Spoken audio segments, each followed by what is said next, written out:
Welcome back to Appalachian Genealogy, Stories from the Mountains, the podcast where we uncover the lives, traditions, and legacies of the people who shaped Appalachia. I'm your host, Misty Hamilton Smith.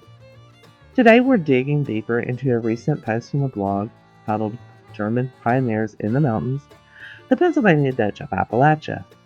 In this episode, we'll follow the journey of these settlers, where they came from, why they left their homelands, and how they built lasting communities here in the mountains. We'll talk about their traditions, their faith, and the unique ways their culture blended into Appalachian life.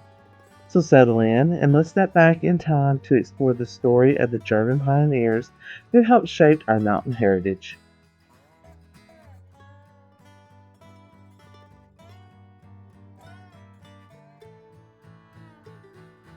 The story of the German pioneers in Appalachia begins in Pennsylvania.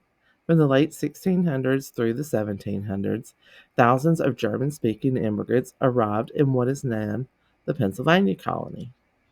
Most came from regions like the Rhineland, Württemberg, and Switzerland, fleeing religious persecution, war, and economic hardship in Europe. They became known as the Pennsylvania Dutch, though it's important to remember Dutch here comes from Deutsch, meaning German.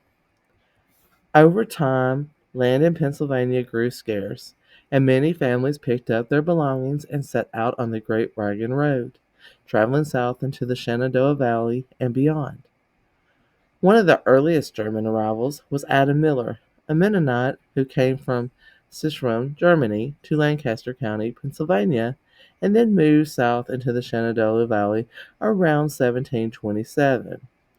Another pioneer, Hoist Haight, led a group of settlers into the Appalachian settlement in 1731, helping establish Virginia's early German communities. From there, German families spread further south into North Carolina, especially after 1753, when Moravian settlers founded Wachovia near what is now Winston-Salem. Others ventured west into the rugged Appalachian backcountry, drawn by rich farmland and new opportunities. These movements set the stage for a unique blending of Pennsylvania traditions with Appalachian life, a story that still echoes in our mountains today. Once they arrived, these German pioneers built tight-knit, self-sufficient communities. Faith and family were at the heart of their daily lives, and for many, religion guided nearly every decision. A large number were Mennonites, Lutherans, Moravians, and members of the Church of the Brethren, also called the Dunkers. These groups valued simplicity, hard work, and pacifism. Their churches were plain, their worship services often quiet and humble, and their daily lives deeply rooted in scripture and community support. German remained the language of home, church, and business for generations. In some communities, church services were still conducted in German well into the 1800s, preserving their identity while living alongside Scotch-Irish and English neighbors. And of course, they brought their food traditions with them. Sauerkraut, apple butter, schnitz, unkep, scrapple, buckwheat pancakes, and rivel soup were staples of German American kitchens. These recipes often merged with Appalachian ingredients and techniques, creating a unique culinary heritage that's still alive today. Music was also central to these communities.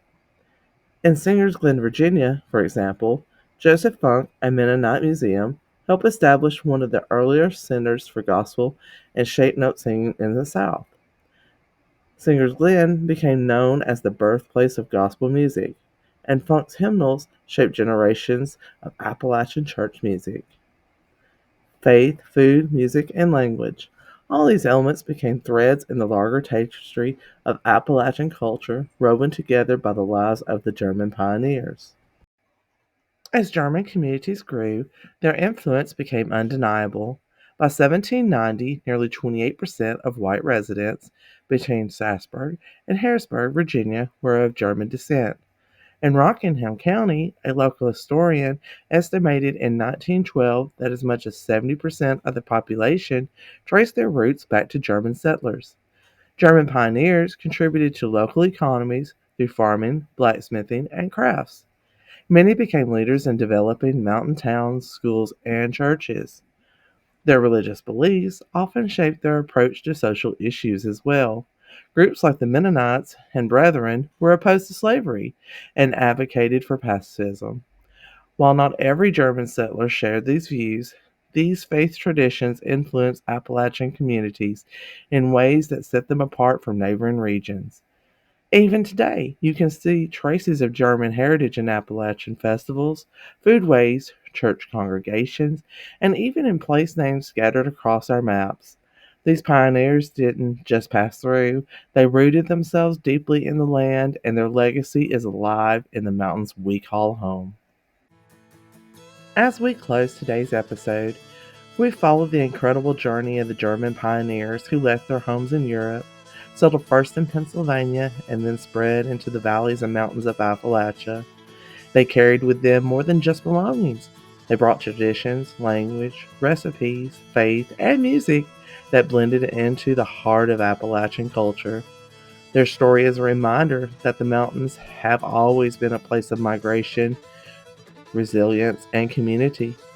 If you'd like to read more about this topic, visit the Appalachian Genealogy blog and check out the full article, German Pioneers in the Mountains, the Pennsylvania Dutch of Appalachia. I'm Misty Hamilton Smith, and you've been listening to the Appalachian Genealogy podcast, where we bring the history of the mountains to life, one story at a time. Thank you for joining me today, and until next time, keep digging into your roots and cherishing the stories that brought us here.